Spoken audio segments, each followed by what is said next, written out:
नमस्कार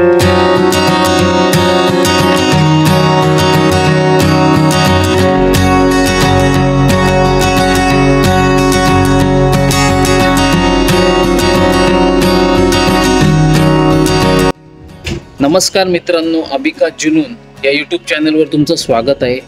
आज आपण महाराष्ट्र राज्यातील रायगड जिल्ह्यातील असलेले थंड हवेचे ठिकाण म्हणजे माथेरान, याच माथेरानबद्दलचा इतिहास आणि त्याबद्दलची थोडीशी माहिती आज आपण या व्हिडिओच्या माध्यमातून जाणून घेणार आहोत। माथेरान हे महाराष्ट्रातील रायगड जिल्ह्यातील एक सुंदर आणि निसर्गरम्य थंड हवेचे ठिकाण आहे। माथेरान हे त्याच्या मनमोहक दृश्यांसाठी, थंड हवामानासाठी आणि शांत वातावरणासाठी प्रसिद्ध आहे। इसवी सन 1850 मध्ये मॅलट नावाच्या एका इंग्रज अधिकाऱ्याने चौक गावातून हा डोंगर पाहिला।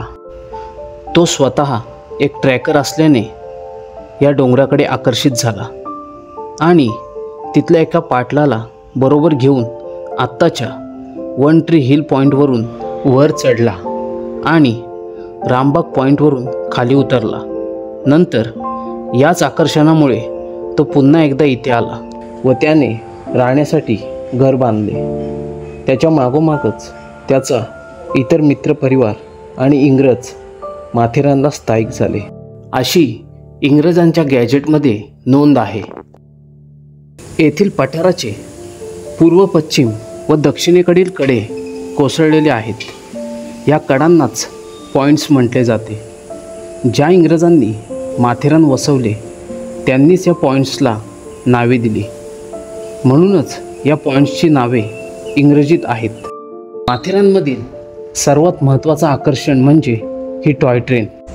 या टॉय ट्रेनचा खरा प्रवास इथे असलेल्या जुम्मापट्टी रेल्वे स्थानकावरून सुरू होतो आणि माथेरान स्टेशनला जाऊन संपतो। माथेरानच्या सर्वोत्तम समजल्या जाणाऱ्या पॅनोरमा पॉईंटला वळसा घालून ही ट्रेन माथेरानमध्ये शिरते। पर्यटकांच्या आवडीची ही टॉय ट्रेन अवघ्या 2 तासात नेरळहून माथेरानला पोहोचते। नेरळहून डांबरी रस्त्याने वर आल्यावर माथेरानच्या या प्रवेशद्वारापाशीच गाड्या उभ्या कराव्या लागतात आणि इथून पुढे माथेरान पाहण्यासाठी पायी किंवा घोड्यावरून जावे लागते। माथेरानच्या सौंदर्याचे आणि ताजेपणाचे रहस्य म्हणजे माथेरानमध्ये गाड्या आणण्यास परवानगी नाही। माथेरानमध्ये आढळणाऱ्या प्राणीवर्गात सगळ्यात जास्त प्रमाण आहे ते माकडांचेच।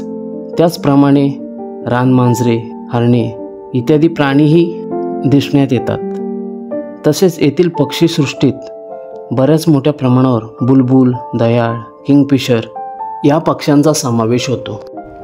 तसेच माथेरानच्या या जंगलात 150 प्रकारचे वृक्ष आढळतात। त्यात बऱ्याचशा प्रमाणात औषधी वनस्पती आहेत। जांभूळ, हिरडा, बेहडा, खैर या प्रकारची झाडे या जंगलात भरपूर प्रमाणात पाहायला मिळतात। या जंगलाचा फायदा म्हणजे कुठल्याही पॉईंटवर जाताना सावली मिळते व उन्हाचा कधीही त्रास होत नाही।